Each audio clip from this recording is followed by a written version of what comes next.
Assalamualaikum warahmatullahi wabarakatuh. Hai, perkenalkan nama saya Sigit Puja Pramesti dengan NPM 203010013 dengan grup W08 dan dari BPK 02 oleh Teh Gita Presilia. Di sini saya akan mereview praktikum dari modul 1 hingga modul 7. Yang pertama dari modul 1 terlebih dahulu ya. Di modul 1 saya diajarkan Microsoft Excel 1, di mana Microsoft Excel adalah sebuah aplikasi untuk membantu manusia untuk menghitung, menganalisis data, atau mempresentasikan suatu data. Di dalam Microsoft Excel 1 ini, saya banyak diajarkan untuk mencari nilai dengan menggunakan sum, max, min, mid, lookup, average, terus left, dan masih banyak lagi. Pada modul 2 ini, saya belajar Microsoft Excel 2, di mana dalam Microsoft Excel 2 ini saya diajarkan untuk membuat grafik, di mana grafik adalah suatu gambar atau bentuk yang dihasilkan dari sebuah bilangan untuk menjadi sebuah data. Di dalam Microsoft Excel 2 ini, saya juga diajarkan tentang mencari fungsi finansial, di mana fungsi finansial dibagi menjadi 4. Yang pertama, yaitu ada future value. Future value adalah nilai uang di masa yang akan datang yang diterima atau dibayarkan pada masa sekarang. Contohnya, kita menabung dalam bank ya. Yang kedua, ada total bulan pembayaran atau NPR, di mana pembayaran ini secara berkala dan bunga yang diberikan itu tetap. Contohnya seperti kita membeli mobil dengan dicicil, di mana setiap bulannya kita akan membayar cicilan tersebut dan bunga yang diberikan itu setiap bulannya akan tetap sama. Yang ketiga, yaitu internal rate of return, di mana ini adalah sebuah metode untuk menentukan investasi layak dilaksanakan atau tidak. Dan yang terakhir keempat adalah present value, di mana present value ini nilai yang ada pada saat ini untuk masa yang akan datang.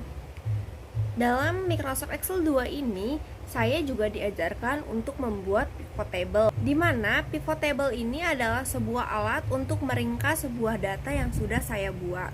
Pada modul 3, saya belajar tentang Free Pascal, di mana Free Pascal adalah bahasa pemrograman yang terstruktur dan sintaksnya menggunakan kata-kata manusia seperti huruf dan angka. Di dalam Free Pascal ini, saya mengenal algoritma dan flowchart, di mana algoritma ini adalah sebuah pendeskripsian dari sebuah program yang sudah saya buat. Di dalam algoritma ini dimulai dengan kata mulai, lalu ada kata masukkan, dan ada proses, lalu yang terakhir itu ada output. Di output itu adalah hasil-hasil yang sudah saya input di dalam program. Lalu setelah ada kata-kata tampilkan di dalam algoritma, lalu yang terakhir adalah selesai, di mana program itu sudah selesai dibuat. Di dalam Free Pascal ini terdapat 3 bagian, yaitu yang pertama ada judul program, yang kedua bagian deklarasi, dan yang ketiga adalah bagian pernyataan. Lalu di dalam program saya ini, saya menggunakan write, learn, dan read learn. Write learn itu akan otomatis muncul, berbeda dengan write. Kalau write kita harus menginputnya terlebih dahulu, sedangkan kalau write learn itu akan langsung muncul ketika kita enter. Lalu untuk read learn itu fungsinya untuk dia akan muncul ketika kita sudah enter. Jadi dia akan selesai setelah kita enter. Contoh programnya seperti ini ya. Judul programnya itu yaitu tiket underscore pesawat. Lalu bagian deklarasinya yaitu pada bagian deklarasi variabel seperti nama, rute, WP, HJY, HCB, HBM, harga, jumlah, dan total harga, di mana string dan real itu adalah sebuah tipe data. Lalu bagian pernyataannya yaitu yang bagian sebelah sini ya. Pada modul 4 yaitu seleksi kondisi. Seleksi kondisi adalah blok kontrol yang menyeleksi suatu statement-statement yang akan dilakukan, di mana statement ini dibagi menjadi dua. Yang pertama yaitu statement if dan kedua statement case. Statement if adalah suatu kondisi yang akan diperiksa, di mana statement if ini selalu berpasangan dengan then. Statement if ini juga dibagi menjadi dua, ada if then dan if then else, di mana if then ini kondisi yang akan diperiksa hanya membutuhkan satu pernyataan. Sedangkan if then else, kondisi yang akan diperiksa minimal mempunyai dua pernyataan. Statement case adalah kondisi statement if yang semakin banyak, sehingga saya bisa menggunakan statement case untuk mempersederhana statement if tersebut. Oh iya, studi kasus saya pada program ini adalah tiket pesawat, di mana pelayanan yang saya berikan yaitu ada 3 rute penerbangan. Yang pertama ada Jakarta-Yogyakarta, yang kedua Surabaya-Bali, dan yang ketiga Balikpapan-Makassar. Deklarasi variabel yang saya gunakan masih sama yang sebelumnya, tetapi ada penambahan, yaitu ada uang pembayaran dan uang kembalian, di mana di sini tipe data yang saya gunakan ada string, integer, byte, dan real, di mana string ini digunakan untuk sebuah kumpulan karakter-karakter, di mana integer ini adalah bilangan bulat dan byte juga. Tetapi yang bisa membedakan yaitu integer itu dimulai dari negatif 32.000 sampai 32.000, sehingga byte sedangkan byte itu dari 0 sampai 255. Sedangkan real di sini yaitu bilangan pecahan atau bilangan desimal. Biasanya real ini digunakan untuk harga. Misalnya kayak rupiah seperti itu. Kemudian di sini terdapat text background dan text color, di mana kita bisa menentukan warna background apa yang ingin kita pakai seperti itu. Kemudian di sini terdapat 3 rute dengan hadiah masing-masing. Seleksi kondisi yang dimaksud yaitu seperti ini. If pil sama dengan 1 then. Seleksi kondisi ini membuat rute penerbangan Jakarta-Yogyakarta menjadi 3 maskapai. Yang pertama adalah Lion Air, kedua Batik Air, dan ketiga Lion Air. Di mana di sini saya menggunakan tiket pesawat khusus Lion Air Group. Jadi yang ada pada maskapai ini hanya Lion Air, Batik Air, Wings Air, seperti itu. Dalam program ini juga menghasilkan sebuah struk pembayaran, di mana struk pembayaran ini terdiri dari nama pembeli, kode rute penerbangan, pilihan, maskapai, harga, jumlah tiket, total harga, hadiah, uang pembayaran yang harus kita input, dan uang kembalian itu akan muncul otomatis ketika kita sudah memasukkan uang pembayaran, seperti itu. Pada modul 5, saya diajarkan program perulangan. Perulangan adalah blok program yang melakukan perulangan secara terus-menerus, di mana perulangan ini dibagi menjadi 3, yaitu ada perulangan for, perulangan while, dan perulangan repeat until. Perulangan for adalah perulangan yang banyaknya sudah diketahui dari awal. Perulangan for ini dibagi menjadi 2 lagi, yaitu ada for to do dan for down to do, di mana for to do ini var indeksnya bergerak dari besar ke kecil. For to do ini var indeksnya bergerak dari besar ke kecil, sedangkan for down to do var indeksnya bergerak dari kecil ke besar. Tetapi perulangan for ini tidak digunakan dalam program saya Tetapi perulangan for ini tidak digunakan pada program saya, karena perulangan for digunakan pada modul selanjutnya, yaitu modul array. Yang kedua yaitu ada perulangan while, di mana perulangan while ini akan terus berjalan ketika bernilai true dan berhenti jika bernilai false. Lalu yang terakhir perulangan repeat until, di mana perulangan repeat until ini akan terus berjalan sampai kondisi bernilai true.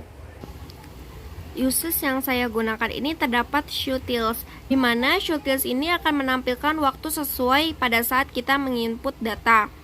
Perulangan while di sini ada pada bagian atas, di mana perulangan while itu akan mengulang pada blok nama pembeli, di mana nanti di terakhir program ini akan ditanyakan apakah ada pembeli lain. Jika jawabannya ya, akan kembali ke nama pembeli pada bagian program awal.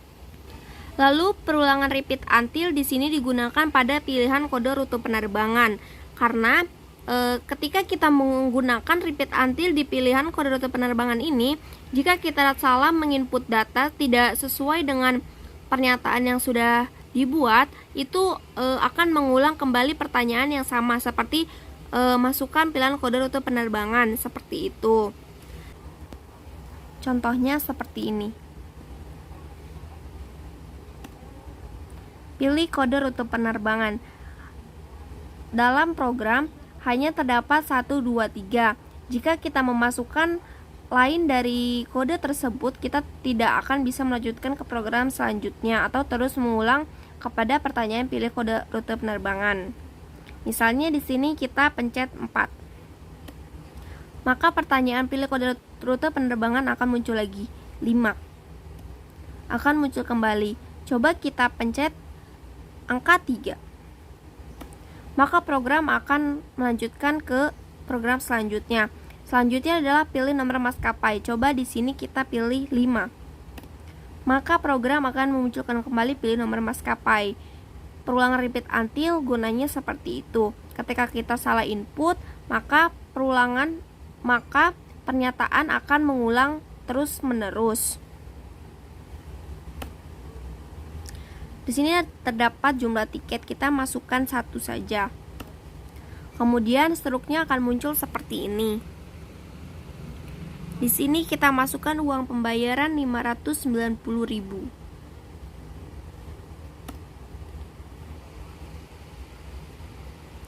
Sudah terlihat uang kembalian akan muncul otomatis. Kemudian terakhir ada pertanyaan, apakah ada pelanggan lain? Ketika kita menuliskan Y, maka program akan kembali ke nama pembeli, seperti ini. Kemudian, saya bisa menulis nama pembeli yang baru untuk membeli tiket yang baru juga. Program saya atau studi kasus saya menggunakan single transaksi, karena satu struk hanya bisa satu nama atau satu barang. Jadi satu struk itu hanya bisa satu barang, atau satu pembeli hanya bisa membeli satu rute penerbangan. Pada modul 6 terdapat modul array. Array adalah suatu tipe data yang dapat menyimpan seluruh nilai, di mana dalam array ini terdapat indeks-indeks yang diapit oleh kurung siku atau biasa disebut bracket. Array ini mempunyai elemen array dan indeks array, di mana elemen array ini adalah suatu nilai yang disimpan di dalam array. Contohnya seperti bracket A. Sedangkan indeks array adalah nomor urut yang digunakan untuk mengakses elemennya. Contohnya seperti buka kurung tanda kurung siku 1.50 tutup tanda kurung siku.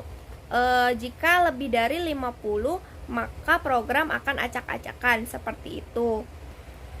Dalam array ini, single transaksi mempunyai 2 output, yaitu yang pertama struk pembayaran dan yang kedua rekapitulasi pendapatan, di mana struk pembayaran ini yang akan diberikan oleh penjaga loket kepada pembeli, sedangkan rekapitulasi pendapatan itu akan disimpan sendiri oleh pemilik.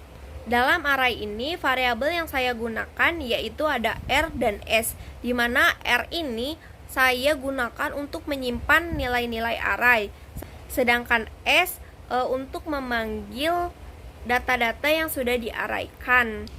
Indeks array yang dimaksud yaitu seperti ini.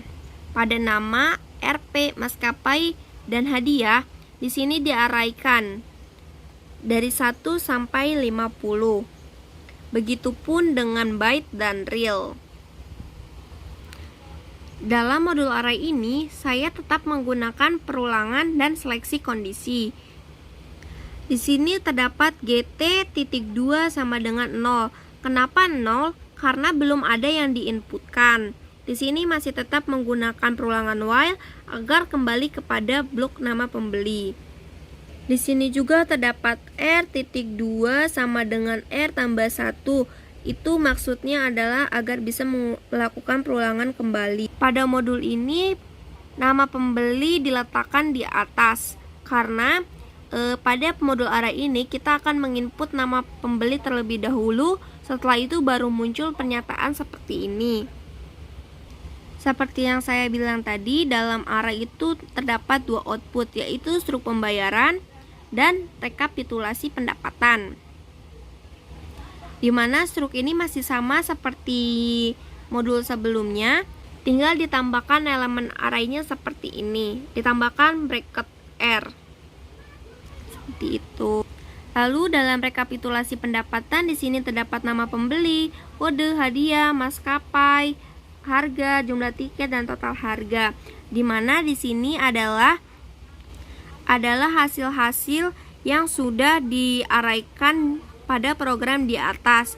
Dalam rekapitulasi pendapatan ini, variabel yang saya gunakan yaitu S, di mana di sini terdapat perulangan for seperti yang saya tadi bilang. Perulangan for ini digunakan pada program array untuk memanggil variabel R, di mana for S titik 2 sama dengan 1 to R2. Di sini untuk memanggil variabel R yang sudah diarahkan di atas. Jadi, pada rekapitulasi pendapatan ini, yang sudah diarahkan akan muncul seperti nama, kode, hadiah, maskapai, jumlah tiket, harga, dan total harga. Dalam array ini juga ada tambahan yaitu grand total, di mana grand total ini memang digunakan pada single transaksi. Di sini saya akan coba run. Pilih kode rute penerbangan, saya coba 4. Maka ada pengulangan lagi seperti ini. Maka kita coba 3. Ini juga masih sama, akan mengulang kembali jika salah. Seperti itu. Kita coba 2. Jumlah tiketnya kita masukkan 1. Lalu muncul struk seperti ini. Kita masukkan jumlah pembayaran 1 juta. Maka akan muncul uang kembalian. Dan ada pertanyaan lagi, apakah ada pembeli lain? Kalau tidak ada, kita bisa pencet T dan akan muncul rekapitulasi pendapatan seperti ini, di mana rekapitulasi pendapatan ini akan otomatis muncul jika sudah tidak ada pembeli lain, seperti itu. Modul yang terakhir yaitu modul 7, di mana saya diajarkan prosedur dan fungsi. Di sini prosedur fungsi memiliki arti melakukan proses tanpa adanya pengembalian nilai, sedangkan fungsi melakukan proses tanpa adanya pengembalian nilai. Di sini prosedur memiliki dua fungsi, yaitu fungsi prosedur sebagai modular dan mainframe atau kerangka utama. Di sini fungsi prosedur sebagai modular yaitu memecah program yang sulit menjadi program yang lebih sederhana. Fungsi prosedur sebagai mainframe ini yaitu cukup menuliskan sekali perintah-perintah yang sering digunakan. Dalam prosedur dan fungsi ini juga saya menambahkan satu variabel, yaitu variabel lokal, di mana variabel lokal ini khusus untuk fungsi rata kiri yang saya gunakan. Ada dua variabel yang saya gunakan di dalam program prosedur dan fungsi ini. Yang pertama yaitu variabel lokal untuk fungsi rata kiri dan variabel global itu untuk seluruh program. Fungsi yang digunakan di sini yaitu fungsi rata kiri, di mana rata kiri ini kita bisa membuat namanya sendiri, yaitu seperti rata kanan atau sebagainya. Jika nama yang digunakan rata kanan, tapi menggunakan rumus rata kiri seperti ini, maka akan rata kiri dalam programnya. Jika menggunakan fungsi rata kanan, pada penulisan program, maka akan tetap rata kiri seperti ini jika rumus yang digunakan sama seperti ini.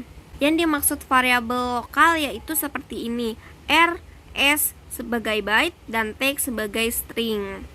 Dan ini ada tambahan lagi yaitu seperti ini.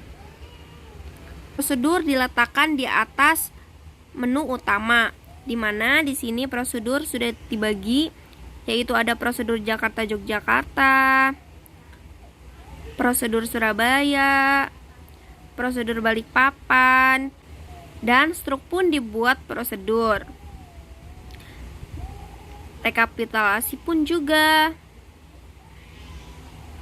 di mana di sini dibuat dalam rekapitulasi terdapat rata kiri, di mana yang di rata kirikan ini yaitu yang bertipe string. Menu utamanya yaitu di sini di bawah setelah prosedur.